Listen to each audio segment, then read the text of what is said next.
నమస్కారం. మనందరం ఎదురుచూస్తున్న ఒక ఇంట్రెస్టింగ్ ఎక్స్ప్లెయినర్కి స్వాగతం. డిగ్రీ పూర్తయిపోయి ఏ జాబ్ రాక కాస్త ఫ్రస్ట్రేషన్లో ఉన్న ప్రతి ఒక్క గ్రాడ్యుయేట్ వినాల్సిన విషయాలివి. రోజంతా ఫోన్లో రీల్స్ చూసే స్థాయి నుండి మనకంటూ ఒక సొంత సంపద సృష్టించుకునే స్థాయికి ఎలా ఎదగాలి, ఈ డిజిటల్ ఎకానమీలో సక్సెస్ అవ్వడానికి కావాల్సిన ఆ బ్లూప్రింట్ ఏంటి, ఇవన్నీ మనమిప్పుడు వివరంగా తెలుసుకుందాం. ఇది కేవలం ఒక మోటివేషన్ స్టోరీ మాత్రమే కాదు, ఎవరి కెరియర్నైనా పూర్తిగా మార్చేసే ఒక ప్రాక్టికల్ గైడ్. ఇక్కడొక ఆసక్తికరమైన పోలిక ఉంది, గమనించండి.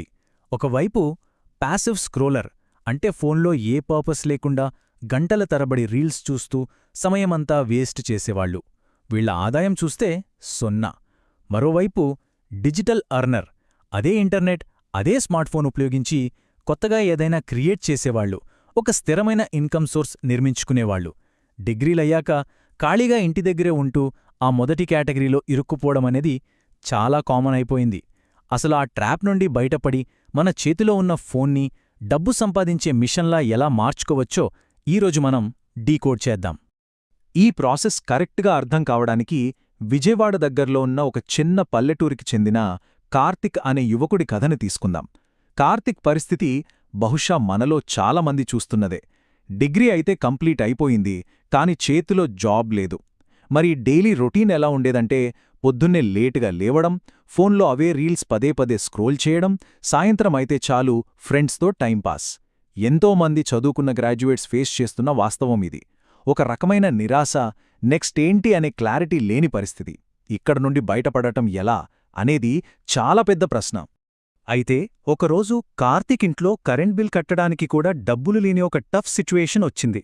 కరెక్ట్గా ఆ టైంలో వాళ్ళ నాన్నగారన్న ఒక మాట, అలా రోజంతా ఫోన్ చూస్తే డబ్బులు రావురా, ఏదైనా పనికొచ్చేది నేర్చుకో. ఇదే కార్తీక్ మైండ్ సెట్ని మార్చేసింది. ఇది కేవలం కోపంతో అన్న మాట కాదు, అది ఒక పర్ఫెక్ట్ వేకప్ కాల్. మన కంఫర్ట్ జోన్ నుండి మనం బయటకు రావాలంటే ఇలాంటి ఒక బలమైన సంఘటన జరగాలి కదా.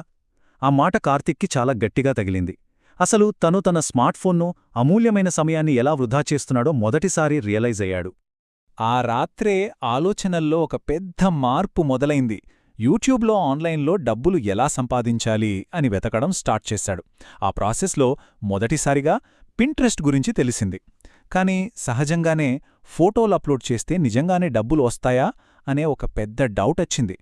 కొత్తగా ఏ పని మొదలుపెట్టినా ఎవరికైనా వచ్చి భయం, అనుమానం ఇదే కదా. కానీ ఏది ఏమైనా సరే ఒకసారి ట్రై చేసి చూద్దాం అన్న ఫిక్స్డ్ డెసిషన్కి కార్తీక్ వచ్చాడు. అక్కడే ఆ ప్రయాణం కొత్త మలుపు తిరిగింది. సరే, అసలు వర్క్ ఫ్లో ఎలా ఉందో ఒకసారి డీకోడ్ చేద్దాం. కార్తిక్ ఎంచుకున్న విధానం చాలా సింపుల్, పైగా ఒక్క రూపాయి కూడా పెట్టుబడి పెట్టాల్సిన అవసరం లేనిది.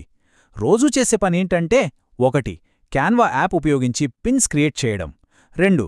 ఏఐ ఇమేజెస్ ఇంకా మోటివేషనల్ కోట్స్ జనరేట్ చేసి అప్లోడ్ చేయడం. 3. వాటికి అమెజాన్ అఫిలియేట్ లింక్స్ యాడ్ చేయడం. అంతే. నిరుద్యోగంతో ఉన్న ఏ గ్రాడ్యుయేట్ అయినా తన ఫోన్ ద్వారా ఎంతో ఈజీగా చేయగలిగే simple and effective work flow ఇది. మరి రిజల్ట్ వెంటనే వచ్చేసిందా? ఇక్కడే అసలు ట్విస్ట్ ఉంది. డిజిటల్ ప్రపంచంలో సక్సెస్ అనేది రాత్రికి రాత్రే రాదు గదా. కార్తిక్ డే 1 పోస్ట్ చేయడం మొదలుపెట్టాడు.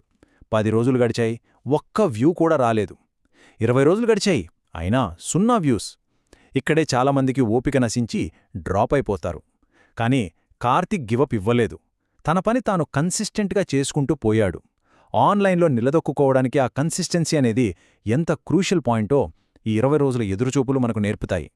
ఒకవైపు చూస్తే ఫలితాలు లేవు, మరోవైపు సోషల్ ప్రెషర్. ఇలాంటివి చేస్తే ఎవడ్రా రీచ్ అయ్యేది అంటూ చుట్టుపక్కల వాళ్ల నుండి, ముఖ్యంగా ఫ్రెండ్స్ నుండే కామెంట్స్ మొదలవుతాయి. మంచి డిగ్రీ చదివి ఏదైనా జాబ్ వెతుక్కోకుండా ఈ ఫోటోల గోల ఏంటి అని నవ్వారు కూడా. కానీ మనకంటూ ఒక క్లియర్ గోనున్నప్పుడు ఇలాంటి టెంపరరీ కామెంట్స్ని అస్సలు పట్టించుకోకూడదు అని ఈ జర్నీ మనకు స్పష్టంగా చెప్తోంది. అలా ఏమాత్రం వెనక్కి తగ్గకుండా పోస్టులు పెడుతూనే ఉన్నాడు. అప్పుడొకరోజు ఉదయం ఒక మ్యాజిక్ జరిగింది. నిద్రలేచి ఫోన్ చూసుకునేసరికి ఆల్గరిథం బ్రేక్ త్రో వచ్చేసింది. అతను పోస్ట్ చేసిన ఒకే ఒక్క పిన్కి ఏకంగా 1,00,000 వ్యూస్. దానికి తోడు వేలల్లో అమెజాన్ లింక్ క్లిక్స్. ఇన్ని రోజుల కన్సిస్టెంట్ హార్డ్వర్క్కి ఇంటర్నెట్ ఇచ్చిన ఒక మైండ్ బ్లోయింగ్ రివార్డ్ ఇది. ఫోకస్డ్గా పనిచేస్తే డిజిటల్ వరల్డ్లో ఎప్పటికైనా బ్రేక్ వస్తుంది అనడానికి ఇంతకంటే మంచి ప్రూఫ్ ఇంకేముంటుంది? ఇప్పుడు మనం చూడబోయే అత్యంత ఆసక్తికరమైన ఫిగర్ ఒకటుంది, కేవలం 327 రూపాయలు. ఆ 1,00,000 వ్యూస్ మరియు క్లిక్స్ ద్వారా అమెజాన్ అఫిలియేట్ నుండి కార్తిక్కి వచ్చిన ఫస్ట్ కమిషన్ ఇది. వినడానికి ఇది చాలా చిన్న మొత్తంగా అనిపించొచ్చు, కానీ ఒక్కసారి ఆలోచించండి, ఎంతో కాలంగా చేతిలో డబ్బులు లేకుండా జాబ్ లేదన్న ఫ్రస్ట్రేషన్లో ఉన్న ఒక యువకుడికి తన స్వంత కష్టంతో తన ఫోన్ ద్వారా సంపాదించిన ఈ ఫస్ట్ ఇన్కమ్ ఒక అతిపెద్ద సైకలాజికల్ విన్. ఆ $327 నేను కూడా సాధించగలను అనే ఒక రేంజ్ కాన్ఫిడెన్స్ని ఇచ్చాయి. ఆ రోజు సాయంత్రం కార్తీక్ వాళ్ళ ఇంట్లో ఒక ఎమోషనల్ మూమెంట్ జరిగింది. స్వీట్స్ తీసుకుని వెళ్ళి వాళ్ల నాన్నకు ఇస్తూ కార్తీక్ అన్న మాట, నానా, మనం ఫోన్ ద్వారా కూడా డబ్బులు సంపాదించొచ్చు. ఏ తండ్రి అయితే ఒకప్పుడు కొడుకు ఫోన్ చూస్తూ టైం వేస్ట్ చేస్తున్నాడని తిట్టాడో, అదే తండ్రి కళ్లలో ఇప్పుడు ఒక సాటిస్ఫాక్షన్. తను నమ్మిన ప్రాసెస్ నిజమే అని ప్రూవ్ చేయడమే కాకుండా తన ఫ్యామిలీకి ఒక కాన్ఫిడెన్స్ ఇచ్చిన అద్భుతమైన క్షణమది. ఇక మనం అస్సలు విషయానికొద్దాం. ఈరోజు తన మంత్లీ ఇన్కమ్ ఎంతో తెలుసా? అక్షరాల $50,000. అవును, కేవలం 6 నెలల్లో కార్తీక్ సాధించిన గ్రోత్ ఇది. ఆ చిన్న ఫస్ట్ సక్సెస్తో ఆగిపోకుండా తన పింట్రెస్ట్ పేజీలను స్కేల్ చేశాడు, బ్రాండ్స్ ప్రమోషన్స్ చేయడం స్టార్ట్ చేశాడు. అలా ప్రతీ నెల 50,000 సంపాదించే స్థాయికి ఎదిగిపోయాడు. డిగ్రీ అయిపోయి అవకాశాల కోసం ఎదురుచూస్తున్న ఎందరో నిరుద్యోగులకు ఇదొక రియల్ ఇన్స్పిరేషన్. మన దగ్గర స్కిల్ ఉంటే ఆ స్మార్ట్ఫోనే ఒక ఆఫీస్. ఇక్కడ మనం గమనించాల్సిన ఒక ఫన్నీ రియాలిటీ ఉంది. ఏ ఫ్రెండ్స్ అయితే కార్తీక్ని చూసి ఇవన్నీ చేస్తే డబ్బులొస్తాయా అని వెటకారం చేశారో, ఇప్పుడు వాళ్లే అతని దగ్గరకు వచ్చి అసలిదంతా ఎలా చేశావు మావా అని అడగడం స్టార్ట్ చేశారు. అవును, సక్సెస్ ఎప్పుడూ క్రిటిక్స్ని స్టూడెంట్స్గా మార్చేస్తోంది. మనం చేసే పని మీద మనకు నమ్మకముండి రిజల్ట్ చూపిస్తే ఈ ప్రపంచం దానంతటదే మనవైపు చూసి నేర్చుకుంటుంది. ఫైనల్గా మనం ఈ ఎక్స్ప్లెయినర్ ముగింపుకు వచ్చేశాం.